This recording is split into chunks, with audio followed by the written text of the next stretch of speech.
A 9-year-old fourth-grade girl in elementary school went missing after watching a baseball game in her hometown, Sanjo, in the Niigata Prefecture in Japan. Despite a massive search party, the police were unable to find the girl, or even any clues related to her disappearance. It got to the point where they even began to expect that she was one of a growing number of girls kidnapped by North Korean operatives. The truth was, after heading home that day, she was ambushed by a strange man who grabbed her and threw her into the trunk of his car. She was then held in the upstairs apartment at the man's mother's home for over 9 years straight, never stepping foot outside, despite the house being only a short walk from the nearest police station.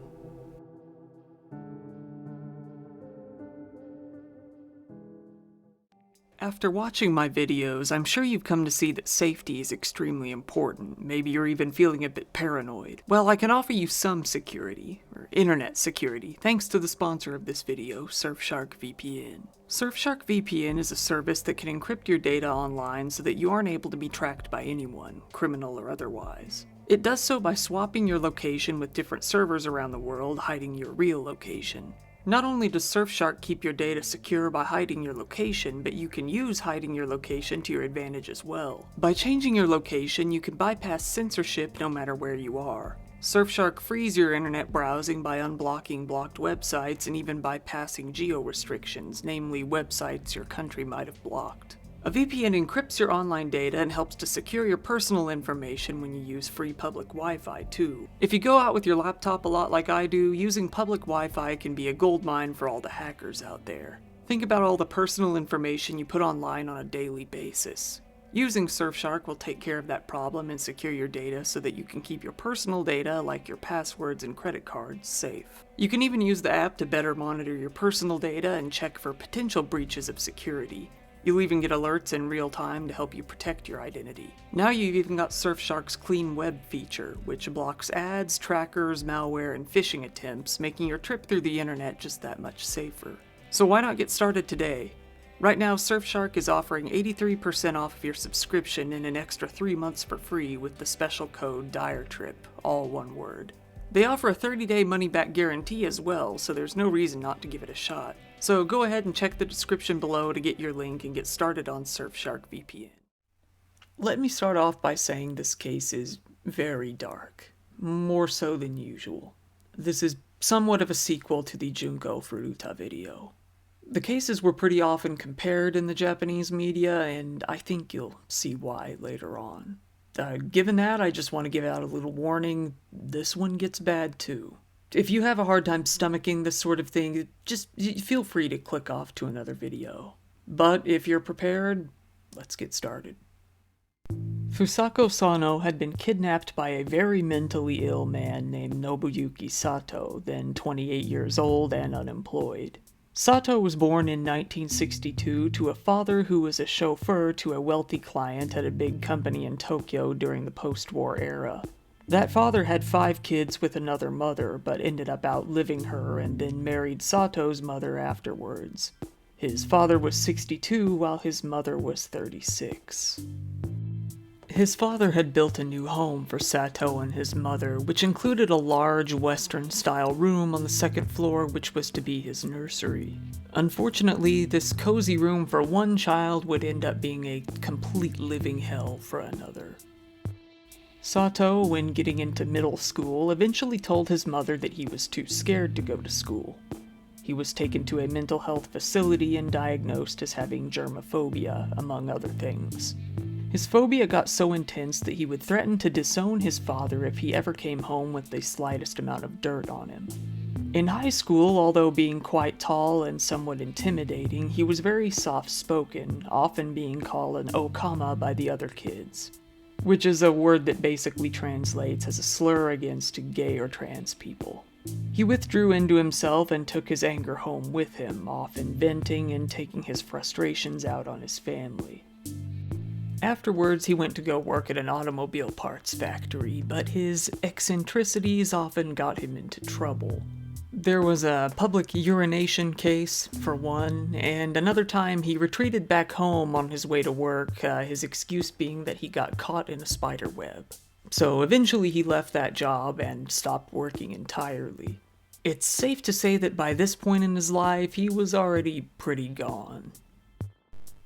At age 19, he got into an argument with his mother, claiming he was leaving home for good.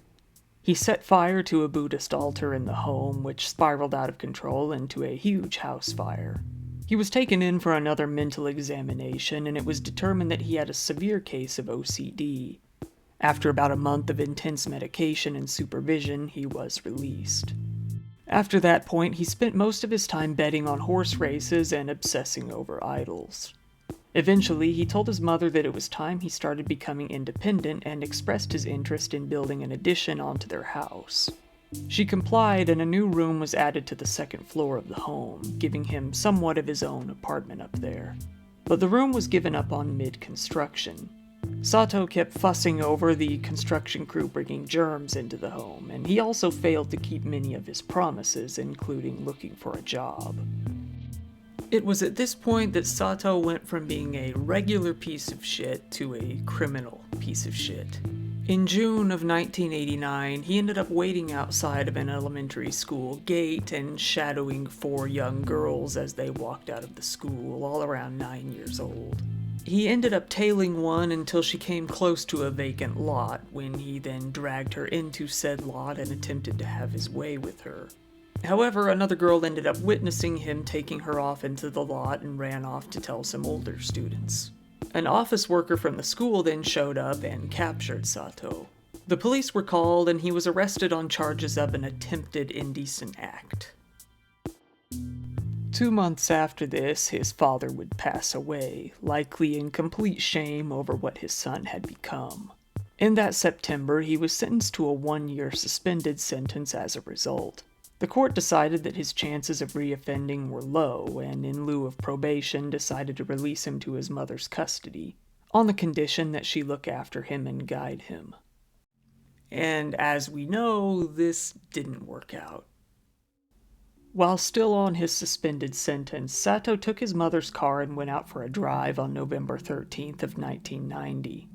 He drove around for a couple of hours until he ended up spotting a young girl that piqued his interest, Fusako Sano, at around 5 p.m. It was unplanned, as far as we know. Upon seeing the little girl walking around by herself, he made the decision to kidnap her. He parked the car in front of her and got out, brandishing a knife, making his way closer to her. He told her, "Be good and don't say a word." Sono was too scared to move, so Sato was able to pick her up and throw her into the trunk of the car easily. He drove for a while until he stopped on the side of the road, where he got out and ran to the back of the car. He opened the trunk and bound Sano's hands with tape and covered her eyes as well.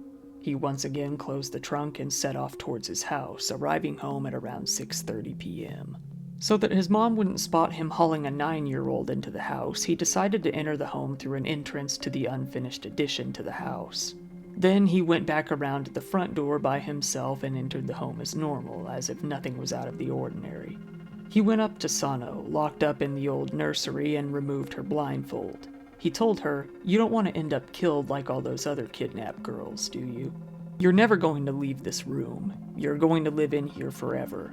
If you break this promise, I won't need you anymore. I'll bury you in the mountains or send you floating away in the ocean," he added. From here on, her confinement would continue for years and years and years. When Sono didn't come home that night, her mother went to a police substation and begged them to search for her. A search party formed of police officers and volunteers from the school, getting as large as 200 people, and they set out to search for any clues as to her whereabouts.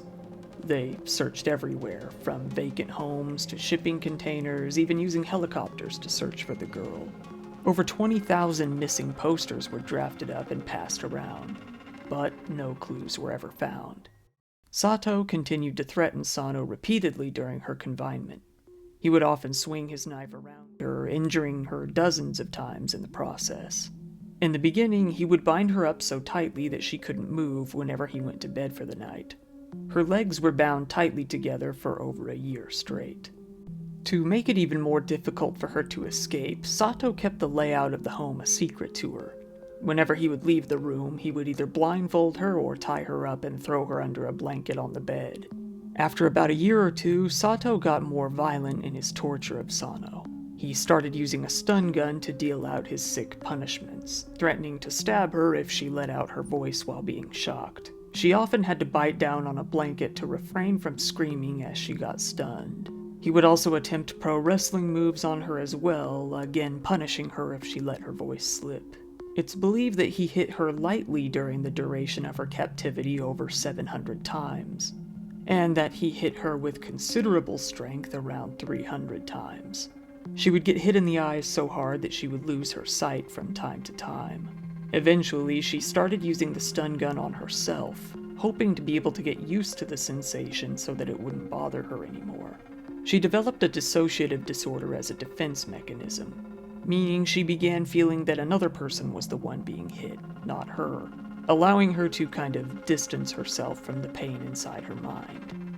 Sono was initially, obviously, terrified, but this fear soon waned as she began to give up and accept her fate.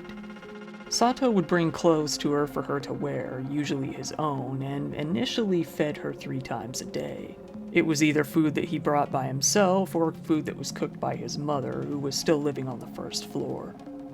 For some reason, Sato began fearing that Sano might be developing diabetes because of a bruise on her leg, likely caused by him. He decided that she was getting too much sugar and began limiting her meals to once a day. She went from weighing 46 kilograms to 38 kilograms and began feeling very faint most of the time, usually spending most of her time lying down. Eventually, her legs withered to the point of being unable to walk around on her own anymore. She needed to build strength in her legs, but Sato wouldn't allow this, as that might end up with her exposing herself to his mother. There was no toilet on the second floor of the home, and Sato, obsessing over cleanliness in an odd way, didn't use the toilet, instead using plastic bags, which he would then seal and put out into the hallway. He was embarrassed of this, so he forbid Sano to see the hallway, blindfolding her if it were ever necessary to go out there. One day, after being severely weakened, Sano fell out of bed, injuring her already weakened body. Nevertheless, she was forced to crawl down the stairs and into the shower herself while still blindfolded. The mother of Sato consulted the public health center in January 1996 because Sato had been acting strangely and had become very violent towards her. However, nothing was really done about it. Sato's mother, despite living downstairs, is reported to have had absolutely no contact with Sano whatsoever over the years. Sato would get very violent if she ever attempted to go upstairs, leading to her never even trying to go up there.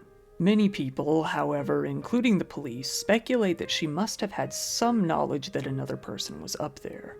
It's alleged that she bought feminine hygiene products for Sato, for example. Sato would cut Sano's hair by himself, often into short, choppy cuts. There was no bath on the second floor of the home, so Sono was only allowed to bathe once in a while, with permission and while being watched by her captor. She lived a very boring life while not being directly harmed by Sato. She spent the bulk of her time listening to the radio and reading newspapers. Later on in her captivity, she was allowed to watch TV from time to time. Sato would also talk to her about topics that interested him, providing the most mild of entertainment.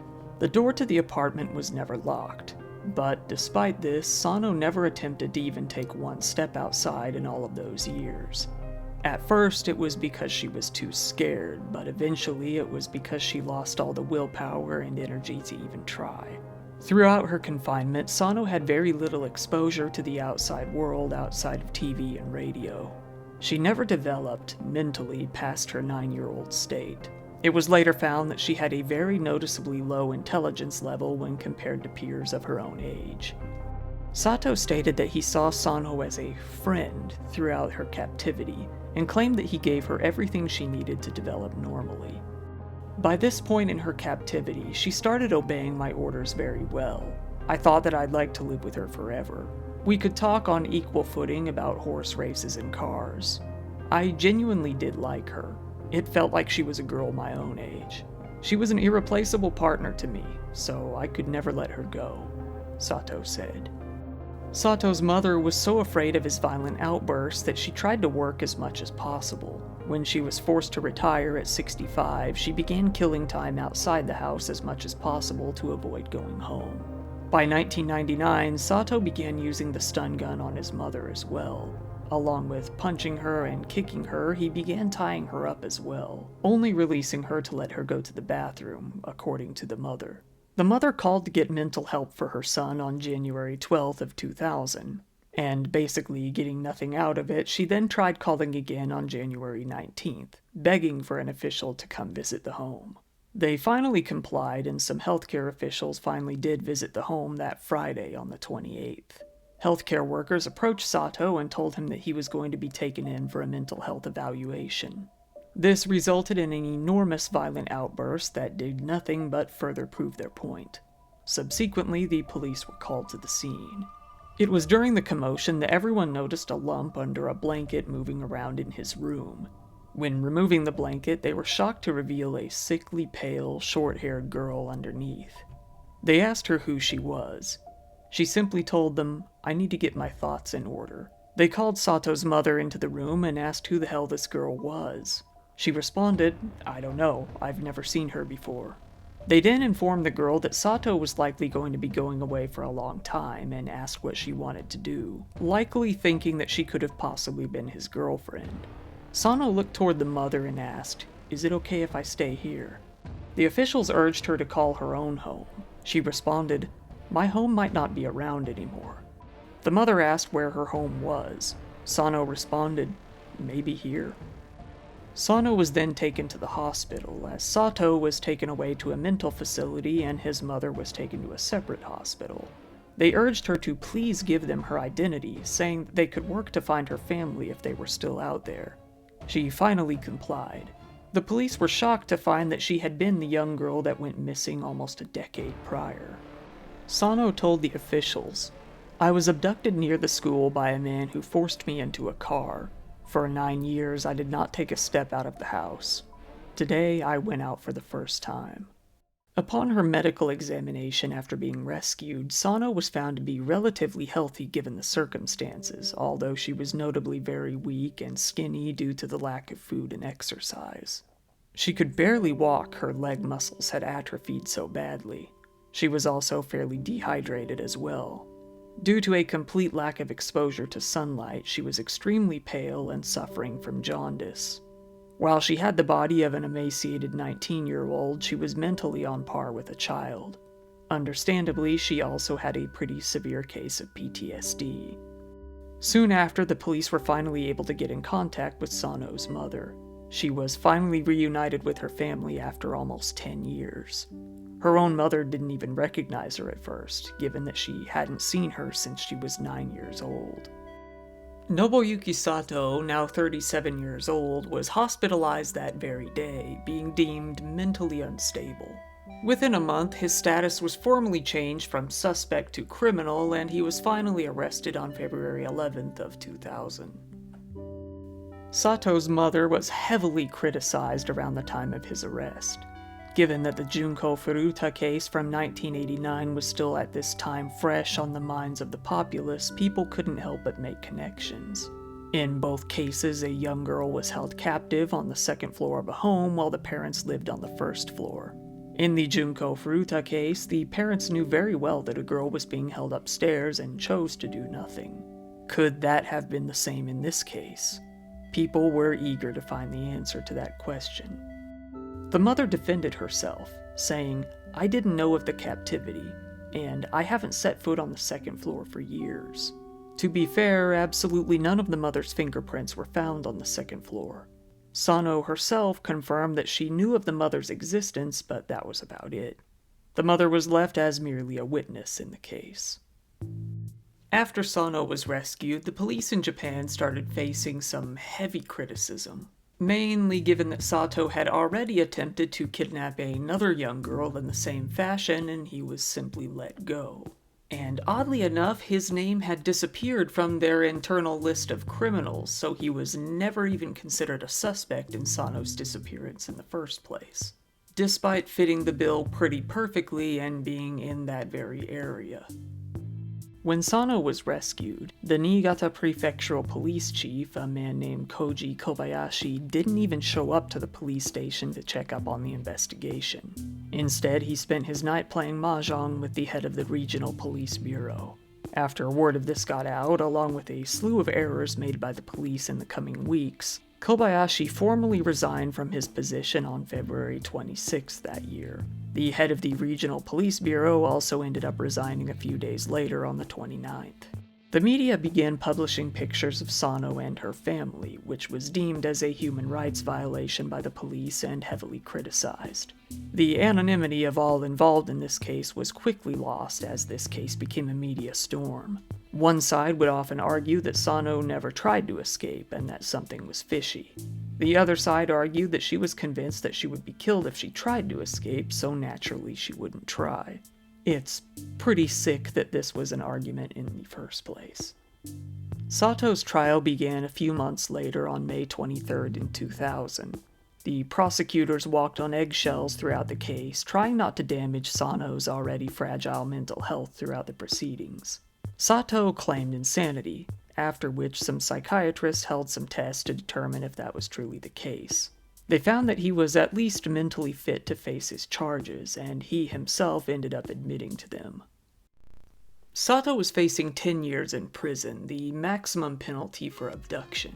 Ironically, not really any longer than he had held Sano captive. Prosecutors, along with virtually everyone else, felt that this sentencing was pretty light given the circumstances.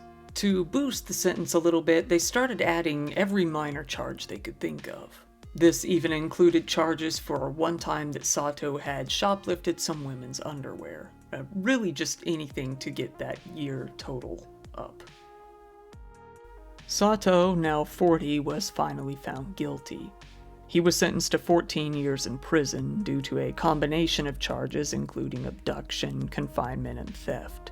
His defense soon appealed on January 24th in 2002, and the trial ended up moving up to the Tokyo High Court.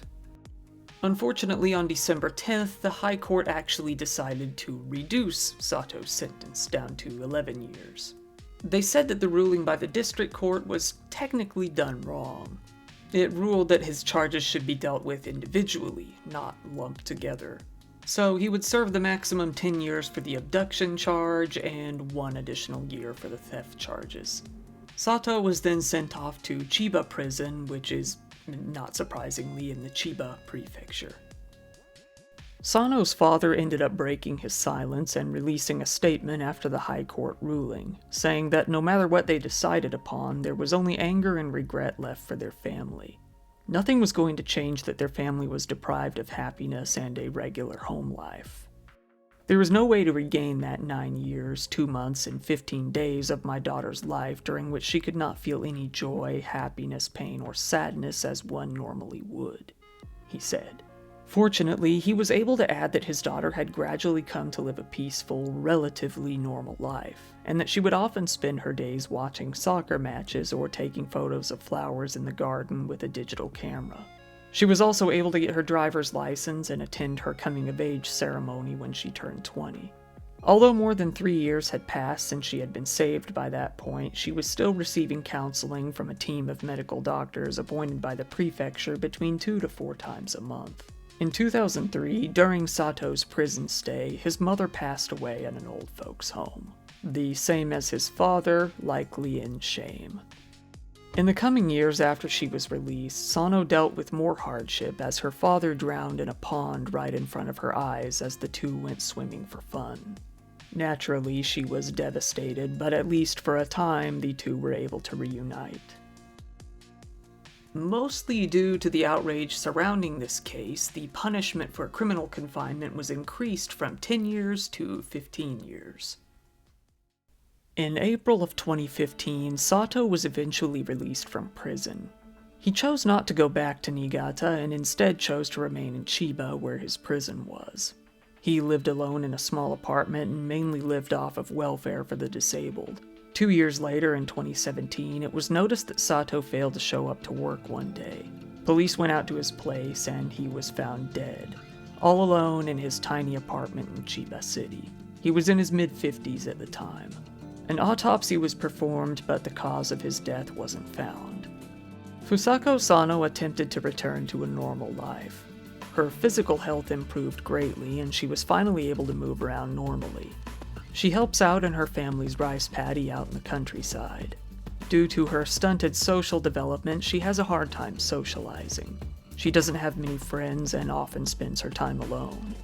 But she keeps busy with her photography hobby and her love of soccer and attends games pretty often. Her family continues to refuse to comment on the ordeal. Once again, thank you for watching my video. This is definitely one of the darker ones, being related to the Junko Furuta case. Yeah, that's gonna happen. If you found it interesting, please leave a like. It helps it to get seen by other people, and subscribe if you want to see more content like this. If you want to support the channel even further and see videos early and uncensored, I do have a Patreon account, which I keep linked in the description below. Speaking of which, shout out to my top patrons. So we've got Balls, Rick Torres, Varius, Tang, Sash Johnson, Marianne McCurdy, Jewel G, Wafrans, Jules Latona, Arctic Cat, Alan Damiani, Adrian Lawley, Winnicott, Marsh, Buffazerk, Jewel Movchan, Kim Peak, Lux Alpaca, Charity, Skooky Main, Jackie, Teresa Ferguson, and Mark Barnett. You guys are all the best. Thanks again to Surfshark for sponsoring this video. Thank you, and good night.